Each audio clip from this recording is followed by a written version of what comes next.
नमस्कार दोस्तों and welcome to G chills. आइए इस रिपोर्ट को देखते हैं।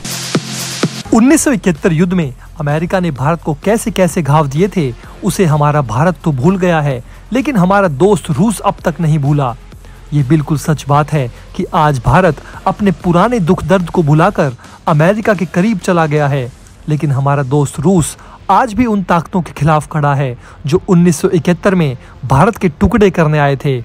देखिए, भारतीय लोगों का दिल बहुत साफ होता है, वो अपने दुश्मनों को अक्सर माफ कर दिया करते हैं। शायद इसी कारण हमने अमेरिका द्वारा किए गए पापों को भुला दिया और आज उसके साथ जमकर व्यापार भी कर रहे हैं। लेकिन रूस में बैठे पुतिन एक ऐसे शेर हैं जो धोखेबाजों को कभी भूलते नहीं और उनके सामने नाटो के 32 देश घुटने टेकने को मजबूर हो गए हैं। आज भी अमेरिका खुलेआम भारत का इस्तेमाल चीन के खिलाफ कर रहा है, लेकिन फिर भी हम मजबूरी में अमेरिका पर भरोसा करने लगे हैं। जबकि वहीं दूसरी तरफ रूस को देखिए, जो युद्ध में पूरी तरह लहूलुहान हो चुका है, अकेला खड़ा है, लेकिन फिर भी नाटो के 32 देशों को उनकी औकात दिखा रहा है। पिछले 2 सालों में रूस ने भारतीय रुपए को दुनिया में जो इज्जत दिलाई है, शायद वो इज्जत भारत अपने दम पर कभी नहीं कमा पाता। एक तरह से देखा जाए तो रूस ने खुद की बलि चढ़ाकर भारतीय रुपए को काफी मजबूत किया है ताकि डॉलर को मात दी जा सके। भारत और रूस के बीच तेल के खेल में अमेरिकी डॉलर की बादशाहत खत्म हो रही है। इसी कारण अमेरिका बौखलाया हुआ है और वो भारत के खिलाफ लगातार धमकी दिए जा रहा है। अगर आप सभी को याद हो तो अमेरिका ने तेल के इस्तेमाल से ही अपने डॉलर को ग्लोबल करेंसी बनाया था, लेकिन आज उसी तेल ने डॉलर की मृत्यु सैया तैयार कर दी है। रूस और भारत ने मिलकर तेल का सारा खेल पलट दिया है और अमेरिका को समझ ही नहीं आ रहा कि इन दोनों देशों को कैसे रोका जाए, क्योंकि अब ग्लोबल तेल सप्लाई के मामले में रूस सबका बाप बनता जा रहा है, जो हर हाल में डॉलर को तहस नहस करना चाहता है। इधर भारत भी एक पैर पर खड़ा होकर लगातार रूस को हथियार और समर्थन दिए जा रहा है और अमेरिका के लाख धमकियों के बावजूद रिकॉर्ड तोड़ तेल खरीद रहा है। हालांकि ये खेल और दिलचस्प हो जाता है जब इसमें चीन की एंट्री होती है।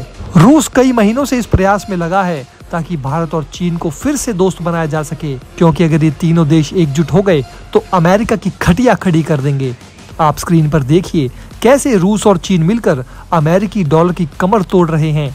इन दोनों देशों के बीच 260 बिलियन डॉलर के व्यापार में $1 का भी इस्तेमाल नहीं हुआ। इस आंकड़े को देखकर पश्चिमी देशों समेत पूरे मिडिल ईस्ट के भी होश उड़े हुए हैं। इस तरह से देखा जाए तो भारत, चीन और रूस तीनों ने मिलकर पूरी तरह से ग्लोबल पावर को पश्चिम से पूरब की तरफ शिफ्ट करने पर फोकस कर दिया है। अगर ग्लोबल पावर एशिया में आता है तो इससे भारत को भी जबरदस्त फायदा होगा, क्योंकि अब तक अपनी ताकत का गलत इस्तेमाल करते हुए पश्चिमी देशों ने भारत पर बहुत अत्याचार किए हैं। भारत को कई टुकड़ों में तोड़ दिया, तोड़ कर सदियों तक राज किया, लेकिन अब भारत के चमकने का समय आ चुका है। आइए आप सभी को तेल का खेल जरा विस्तार से समझाते हैं। तो दोस्तों, साल 1975 में अमेरिका ने बेहद चालाकी से सऊदी अरब और ओपेक को डॉलर में तेल बेचने के लिए मना लिया था, जिसके बाद डॉलर पूरी दुनिया की ग्लोबल करेंसी बन गया था। तब से लेकर आज तक डॉलर की दादागिरी जारी है। यूक्रेन युद्ध के कारण डॉलर ने रूस को जो जख्म दिए हैं उसे पूरी दुनिया ने देखा है और अब इस जख्म का बदला लेने के लिए रूस ने डॉलर का पोस्टमार्टम करना शुरू कर दिया है। इस पोस्टमार्टम में भारत भी कैंची लेकर पहुंच चुका है। वैसे मैं आपको बता दूं कि डॉलर पर इतिहास का सबसे बड़ा सर्जिकल स्ट्राइक ब्रिक्स कंट्रीज के द्वारा होने वाला है।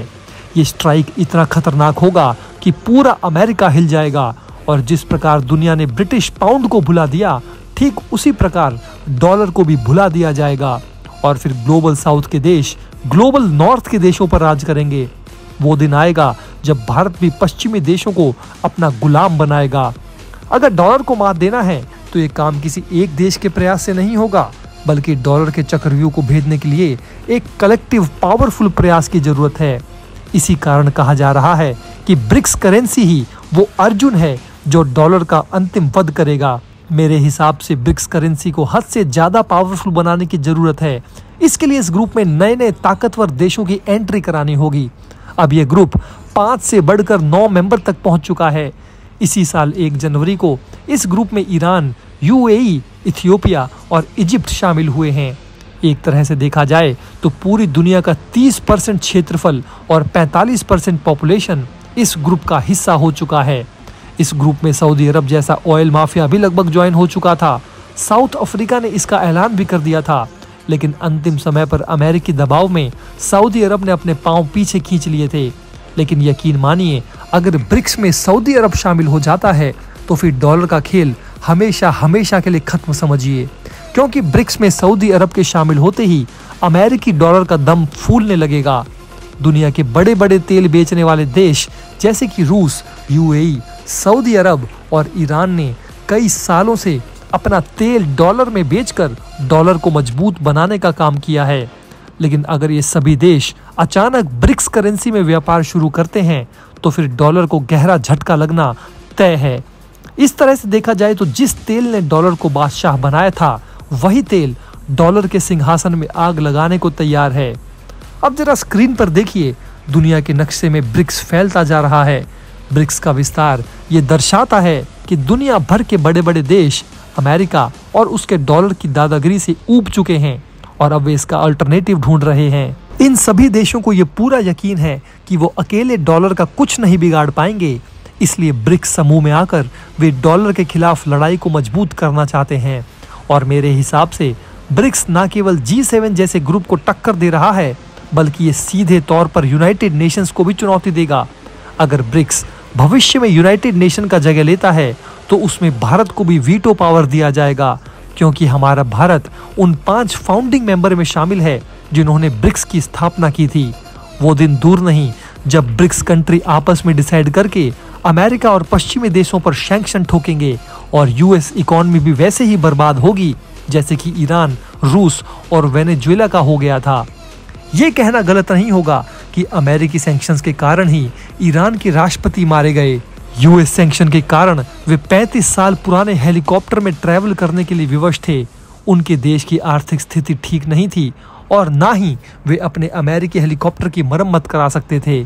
उनके पास जान रिस्क में डालकर हवा में उड़ने के अलावा दूसरा कोई ऑप्शन नहीं था। इन सभी बलिदानों का हिसाब अमेरिका को चुकाना होगा। मेरे हिसाब से अमेरिका के खिलाफ जो महाभारत होगी उसका अर्जुन तैयार हो चुका है और इस अर्जुन का नाम है ब्रिक्स। अगर आप मेरी बातों से सहमत है तो नीचे कमेंट में बताइए कि ब्रिक्स क्यों जरूरी है। इस वीडियो में फिलहाल इतना ही। इस वीडियो का पार्ट 2 लेकर मैं जल्द ही आप सभी के सामने आऊंगा। आप देख रहे थे जी चिल्स, जल्द पूरे होंगे आपके सारे विल्स। इस विश्लेषण पर आप अपनी राय हमें नीचे कमेंट बॉक्स में लिखकर जरूर बताएं। उम्मीद करते हैं कि आप हमारे इस वीडियो पर कम से कम 200 लाइक देंगे। ऐसे ही ज़्यादा महत्वपूर्ण जानकारी के लिए आप हमारे चैनल जी चिल्स पर भी विजिट कीजिए। धन्यवाद।